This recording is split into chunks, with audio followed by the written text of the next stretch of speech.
What's going on? It's your boy Sermon at Sermon's Domain on Twitter.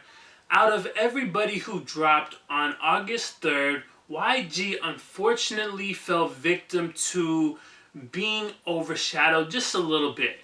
Travis Scott is undoubtedly getting all the attention, Mac Miller coming in a close second, and YG, well, he has his core audience, but in terms of seeing all the hype, of being like the top guy like he used to be when he would release his albums. That's not happening this time around. Now again, he has his core audience and those are the people that matter the most. His latest album is titled Stay Dangerous. For me, YG has sort of been in a very weird space since his debut album My Crazy Life. That album really raised the bar for YG. It was not only well constructed, it told a great story, YG story, and the lyrics were really good for YG's level. Since then, it's kind of been up in the air. His sophomore album, Still Crazy, had, some good moments on it, but nothing that lived up to that level. The biggest issue with Stay Dangerous is that YG sounds uninspired. I think when you've done your style and your sound over and over again so many times throughout the years, it's hard to find creative ways to showcase it. There are definitely ways to do so. I just feel like YG doesn't do it until the very end of this album. Like the formula that once worked for him during the mixtape days now just sounds stale. There's nothing really binding this music together. It's just one of those, late 2000s mixtapes where it's just a bunch of songs. And when YG has put out two other bodies of work that felt more connected, it's hard to turn and think that Stay Dangerous is an amazing body of work. A lot of the songs just sound like rehashes of stuff from YG's past. Big Bank is one of the singles that came out over the summer, and honestly, not even 2 Chainz can save this song. It has 2 Chainz, Big Sean, and Nicki Minaj. The latter two, well, you know what to kind of expect. But 2 Chainz usually puts on a really good showing, but this is one of the verses where I'm just like, I'm not really too impressed with it. And it's been a while since I said that about 2 Chainz. So Big Bank is not really a good record by any means. I know that it's kind of been gaining a little bit of traction. I guess I'm just not the audience for it. If we're talking singles, I think the one record on here that has the most potential is Slay featuring Quavo.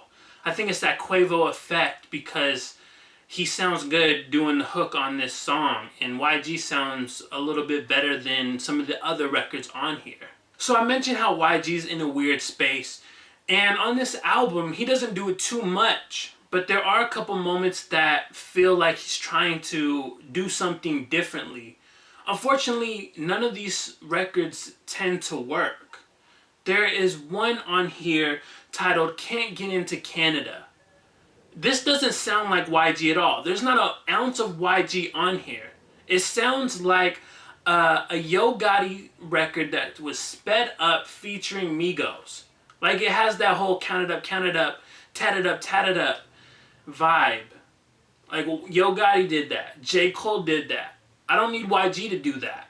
It just doesn't work here. It's one of those records that really didn't serve much of a purpose. I looked at the track listing, I saw the title, I'm thinking, okay, this might be a really cool record, but no, it's just a mindless attempt at creating something that sounds hot to this generation.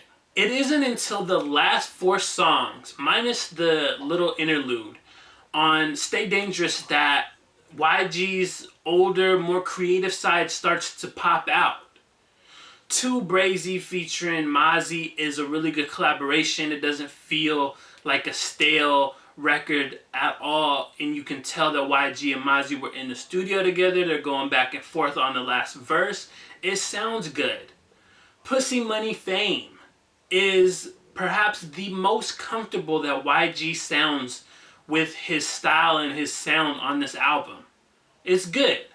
Deeper Than Rap. He was going off on Deeper Than Rap. Like, that is one of the records that is worth listening to. Like, all four of them are. The album does end on a high note with Bomptown Finest. This is the YG that I would love to see more of. Not an entire album. I don't need YG to be introspective on every single song, but I think he could take a lot of inspiration and creativity from the last four songs on the album in terms of what he should be doing as an artist.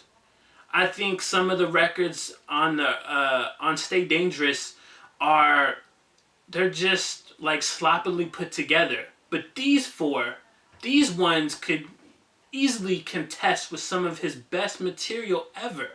So to go back to Bomptown Finest, I love this record because, like I said, it's a side of YG that you don't see too often. In the first verse, he's talking about being successful with his career and why he is not going to change who he is as a person. He said, "Who would Master P be if he wasn't bout it? Or Hove without the Marcy projects?" So YG is saying, you gotta be yourself. Who are you if you're not being true to yourself? And then the last two verses where he gets really deep, he gets a lot more open with letters to one person who passed away, as well as another person in his life that he hasn't really talked to as much. The record makes YG seem a lot more human, more than just a party turn-up rapper. When I listen to this song over and over again, I hear the substance in his words, the emotions that are dripping through the lines. Stay Dangerous was unfortunately a mostly boring listen. Outside of the last four songs and Slay featuring Quavo, I'm really just unimpressed with this album. I think whoever was in YG's corner when he was doing his debut album needs to come back, because that brought the best out of him. YG is at his best when he's actually understanding the differences between an album and a mixtape. His mixtapes had, 17, 18 songs, no cohesion, but they had all these different bangers. The albums, they were more cohesive, they had a story to them, and there was just more to it. Stay Dangerous is just a commercial mixtape in that sense.